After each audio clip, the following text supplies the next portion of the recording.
This original WSRE presentation is made possible by viewers like you. Thank you. Florida Senate Appropriations Chairman Jack Latvala on this edition of Conversations.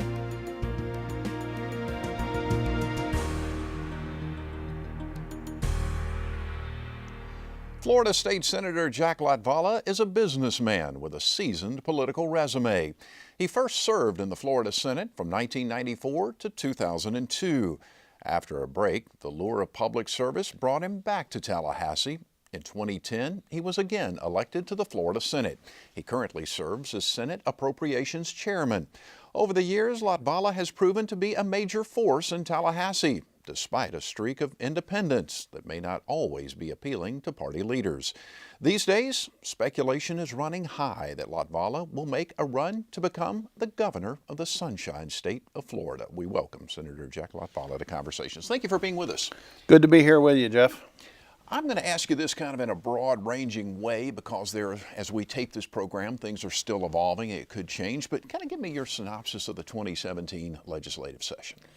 Well, it was kind of a mixed bag. I think we accomplished some good things that needed to be done.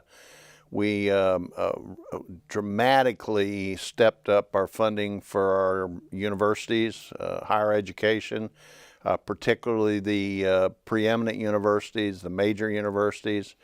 We added about $500 million to the available funds for the universities to try to keep our best and brightest here at home so they don't go somewhere else to go to college or graduate school, and to bring those best and brightest from other states to Florida. We wanted to have universities here like the ones you hear that are nationally recognized, Duke and Stanford and those kind of universities. We don't have one in Florida, and we want to have one. We also did quite a bit of work in the South Florida in the Everglades. We have a real problem with Lake Okeechobee, the runoff that collects down there, the algae in it, where to put it in the rainy season, and it's impacted both coasts, the people that live on both coasts. So we did a lot of work on that this year. What do you think is the biggest challenge right now for the state of Florida? Well, you know, I think K through 12 funding and our K through 12 system, that would be one of the big negatives. You know, the allocations for each area of the budget are established by the two presiding officers, the Speaker and the President. Then I had to work within those allocations. I would have never thought that after the years that I've been in the Senate, I would get to be the Appropriations Chairman and preside over a less than ample funding year for our public schools. I'm a big believer in our public schools, and I think we need to fund them better. We need to pay our teachers better, and I'm kind of disappointed that we didn't do more there. The other big challenge is in the mental health and substance abuse area. I'm not exactly sure in Northwest Florida the impact, but we have just a crisis with opioids in Central and South Florida. Hundreds of people are dying of overdoses. There's a drug called fentanyl, which is a designer drug that's found its way into Florida that just a couple of grams will kill you. And, you know, so we don't spend enough money on drug abuse, prevention, counseling, detox beds, that kind of thing. And we really need to step up our efforts there. What do you think is going to be the key of changing that? In other words, changing the minds of legislators and political officials in order to focus more money both in K through 12 education and, as you were talking about, on the substance abuse issues? Well, it's just based on the input that we get from our constituents back home. I think they need to rise up, particularly with regard to the House of Representatives. The House of Representatives is a little more oriented toward charter schools, towards private education than they are public education.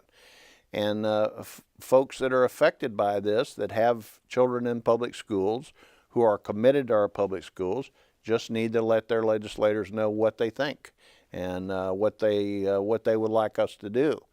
You know, I know what we need to do, but there's a lot of my colleagues that we need to get to on that issue. Elaborate on what you think we need to do exactly. Well, I think we need more funding in public schools. I mean, this year in our education formula, we have 67 counties in Florida. 22 counties actually will receive less per student next year. We need to upgrade our technology in our schools. We need to upgrade and maintain our physical plants in our schools. Many of our physical plants are deteriorating, and we need to keep up with the times. And you know, when we redo them, we need to bring in the technology and outfit and wire the classrooms accordingly. Talk about infrastructure for a moment. I mean, that's obviously been a big topic of conversation on the national level. What kind of shape is Florida's infrastructure in? Well, not as bad in North Florida as it is in other parts of the state because the population is greater in other parts of the state. It's very difficult to drive through Orlando, Tampa, or Miami anywhere around rush hour, 4 hours at either end of the day, and get through there smoothly. Florida is 49th in the nation in terms of spending per lane mile on our roads. You know, we're getting what we pay for, and in addition, you know, the options in the metropolitan areas for mass transit are very limited. So we can't get people out of their cars, so we have to continue widening highways and adding more lanes for people to drive on. And of course, it's worth pointing out that Florida is now the third largest state in the nation. Yes, sir. Yeah, and continuing to grow. Yes, sir. And prosper. Let's talk a little bit about, I guess, some conflict perhaps that occurred between the Senate and the House, and different feelings on, for example, you know, Visit Florida, Enterprise Florida, and things of that nature. You and Speaker Corcoran kind of had different views on that, correct? Well, I'm very close to the governor in his attitudes about economic development. I'm in business. I run a business. I know the impact of business in our state. And, you know, Enterprise Florida was established some 20 years ago by a Republican legislature to make a public-private partnership between the state and private businesses to do our business recruitment. One of the best stories was right here with Navy Federal Credit Union in Pensacola. Thousands of jobs were produced for Pensacola based on that particular project. Visit Florida obviously is our tourism. 1.4 million Floridians make their living, have their jobs in the tourism industry. I just don't think we can emphasize enough the need to advertise and get tourists down here. Unfortunately, at the assistance of the House, our tourism advertising budget got cut by 2/3 this year. 2/3. You know, for many years we were going along about 80 million tourists per year. With the increase in tourism over the last several years, we're up to 113 million. Well, that's a lot of revenue for people who own restaurants, motels, other kinds of lodging, and people that work there. Whether you're a server in a restaurant with tip income, or whether you manage the beach chairs, that's important to have tourists coming. The governor is very committed to our economic development program. But the House of Representatives, led by the Speaker, would have they started out to basically dismantle our economic development program, and I just think that's wrong. Do you think there are ways that it can be tweaked and improved? Well, there's obviously ways to improve everything we do. Right. But you don't throw out the baby with the bathwater. You make the tweaks, you say we want more accountability, but you don't cut the funding completely out. Let's shift over to health care, because obviously this is a big conversation on the national level again. And of course that ultimately trickles down to the states, and we start getting into issues involving Medicaid and things of that nature. How is the state of Florida positioned currently, and what do you think it looks like moving forward? Well, obviously we had to cut our Medicaid reimbursements to our hospitals considerably this year. And again, that was insisted on by the House of Representatives. And we basically took money that we would have been spending on hospitals, or schools for that matter, and we held it in reserves. So we have $150 million more in reserves for this budget than we ended up with the budget last year. Why? We've got over $3 billion in reserves in Florida, which I think is a pretty good rainy day fund. So we took that money away from our hospitals, $150, $200 million of it, which when matched by the federal government is a $600 million rate cut for hospitals. In every community in Florida, one of the largest employers are hospitals. And so we have put a knife in the chest of our hospital industry. And I don't think we had to do it. I think it was unnecessary. Do you think whatever happens at the national level is going to, well, let me rephrase that question. What do you think the negatives could be depending on what ends up happening with the, shall we say, the repeal or the changes with Obamacare? How would that ultimately affect the state of Florida? Well, I am not as expert in healthcare as I probably should be, or as I am in many other areas of the budget.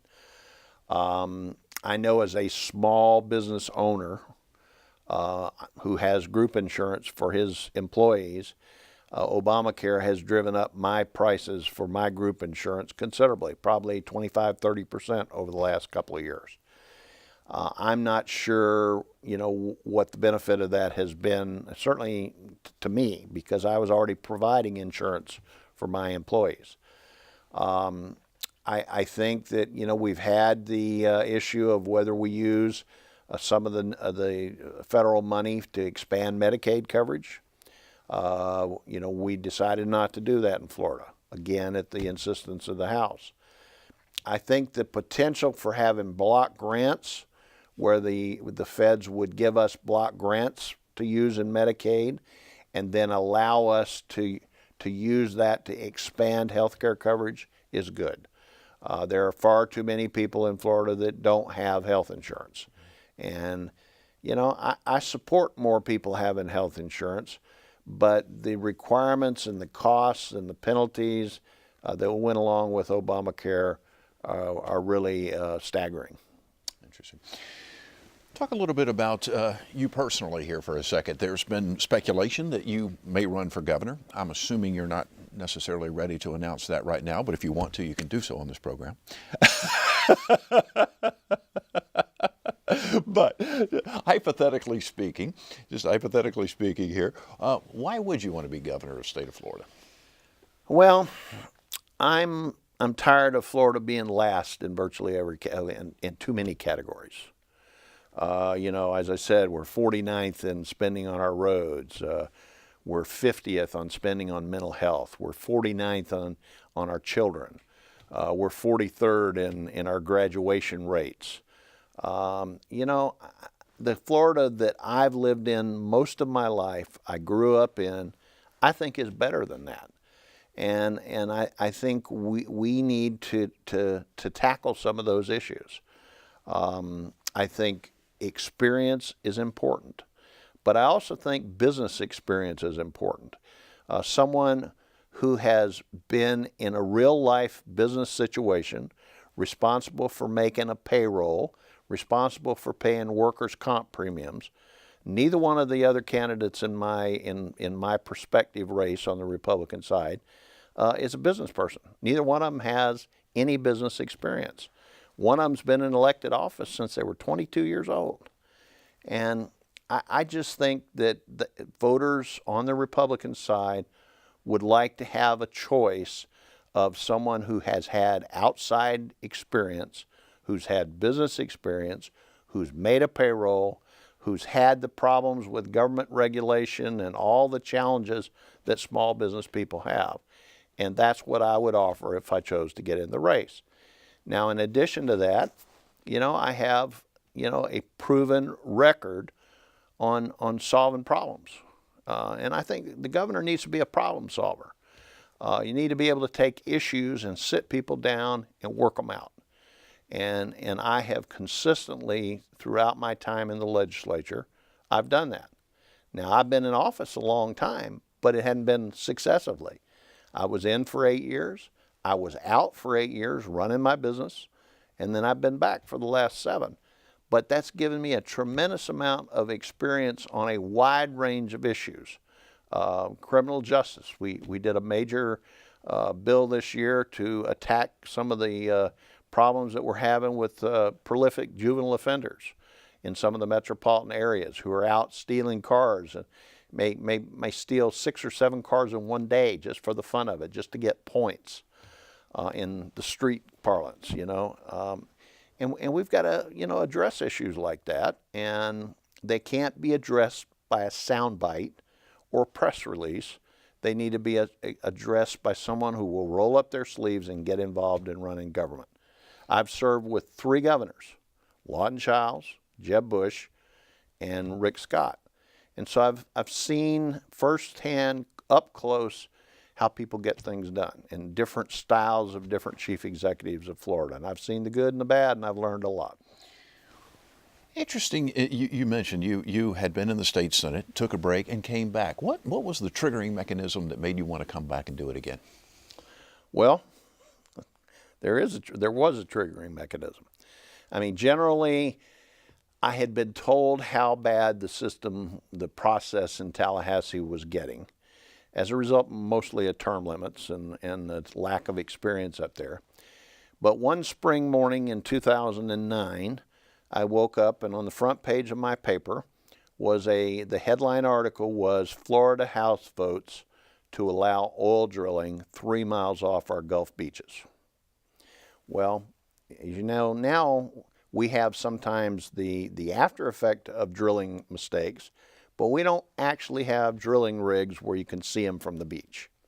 That's why Florida has a lot of folks that come here to go to the beach. You don't go to Texas to go to the beach, right, where they have all the oil rigs. So I just thought that was a major threat, not only to our lifestyle in Florida for those that live on the coast, but also to our economy, because we have so many jobs that depend on tourism. So that's the day I made the decision to come back, and that bill's never passed. And maybe that'll come back after I leave, but for 8 years while I'm there, we've made sure that it didn't happen. I'm curious how much things had changed from the time you left the first time to going back. A significant amount. I voted for term limits. I always supported term limits. We Republicans thought term limits would be a great way to turn the government over to us, get rid of the old Democrats, and we've experienced that. But what term limits have done is it has centralized the power in Tallahassee into 2 presiding officers, President of the Senate, Speaker of the House. This year, more than ever, we saw how those 2 got together and they made a lot of the deals that the rest of us then had to go along with. And even as the appropriations chairman, although I was close to the deal making at times and I contributed my thoughts, generally, once the deal is made between those 2 presiding officers, everybody else falls in line. And particularly in the House, because the Speaker controls everything from your office assignment, committee assignments, parking spots, and so forth. It's just hard to buck the system. And I think that's been the effect of term limits, and it hadn't been a good one. We've got a legislature full of former aides, okay? Not business owners, not people who've had real life experience, but former aides. I looked at the Senate roster not long ago, and I know what people do, and I counted up to see how many senators own their own businesses and employed people, and leaving out the lawyers, who, maybe that's a business, but it's a pretty small one. There were 6 of us out of 40 that actually had employees that actually produced or made or serviced something. Tell me about Jack Latvala, the businessman. Well, I have a small printing company. I used to have a larger company before I was elected to the Senate the first time. I was in the direct mail business. I did national work right from Clearwater, Florida. At one point in time, I had 100 employees. You know, a nice volume business. My workers' comp premiums were as much as $60,000 a year for that business.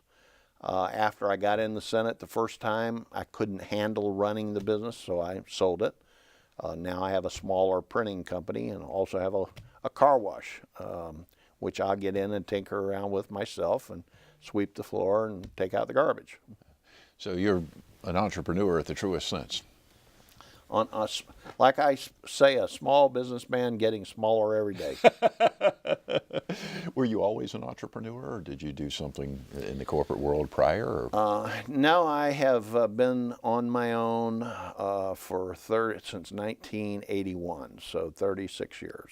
Okay. I've had my own business, I started out as a consultant, one-person operation, did a little lobbying, did a little political consulting, and then I gravitated toward the direct mail business and the printing business.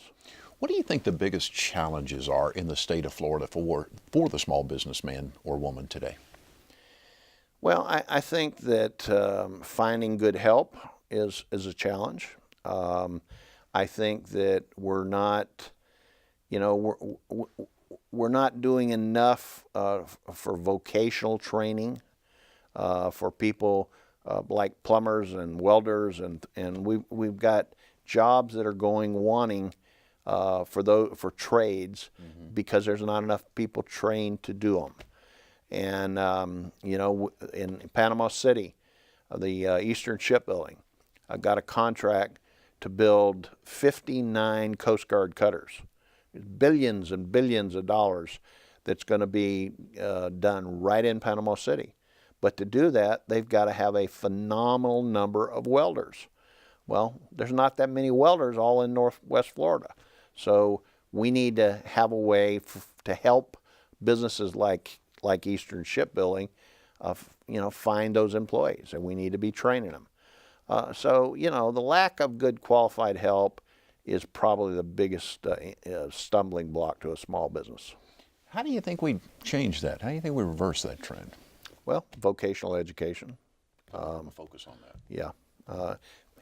Make it, there's so much emphasis on a college degree, and, the three men that I respected most in life, my three mentors as I've made it through life, none of the three of them had a college degree. Two of the three of them didn't have a high school degree. So, that's not the ultimate measure of success. The ultimate measure of success is what we do with our lives with the training that we have. Yeah. Ask you kind of another personal question here. Your son is in the legislature. What's it like to work with him? Well, we have a lot of fun. We had Bring Your Child to Work Day, and so I called him over from the house and introduced him. Actually, his first bill last year, or the year before maybe, the first bill that we jointly sponsored that became law, we passed that in the Senate on Bring Your Child to Work Day. Oh, so we had a lot of fun with that. We don't agree on a lot of issues. He was one of the people that crafted the education bill that has become so controversial that very likely may get vetoed by the governor. It was his committee that he was chairman of that basically crafted that bill. Well, I don't like that bill, and so we don't think alike all the time, but I respect his right to an opinion and his right to do what he thinks is right, and he does with me. Great. Got about 3 minutes left. Let's say you decide to run for governor, and let's say you're elected. What will be your top priorities early on?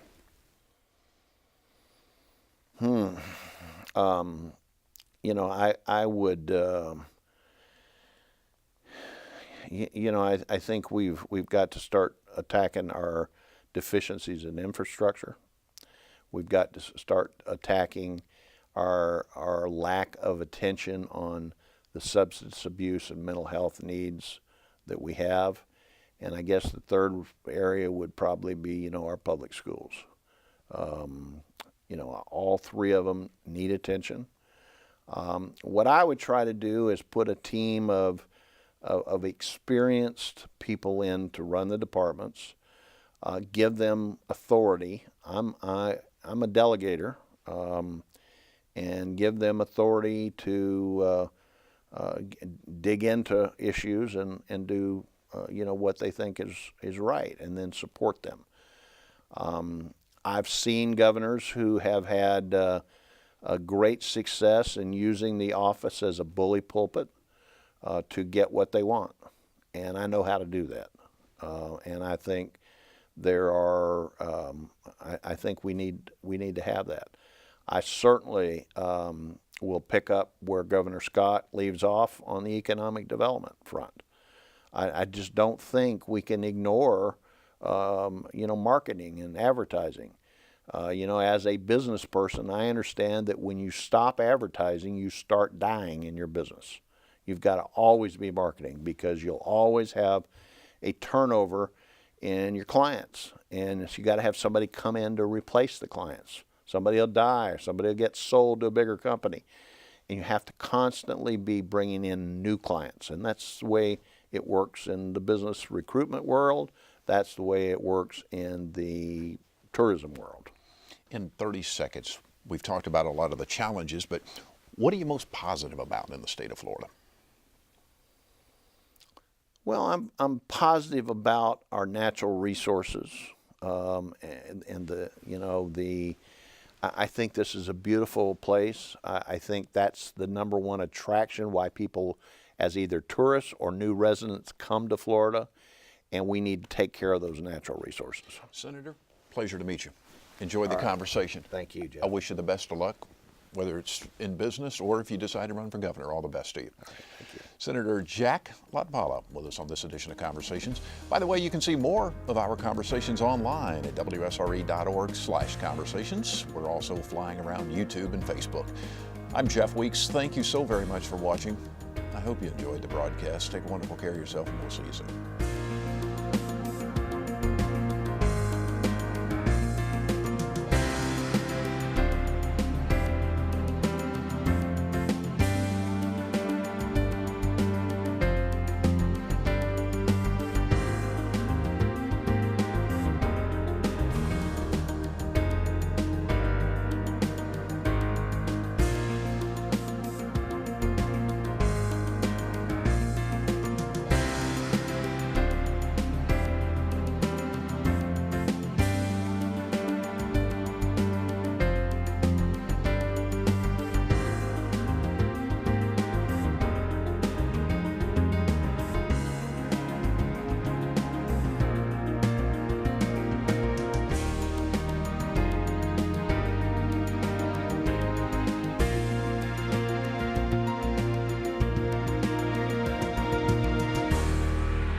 Support for this program is provided in part by Gulf Power, a Southern company, and by viewers like you.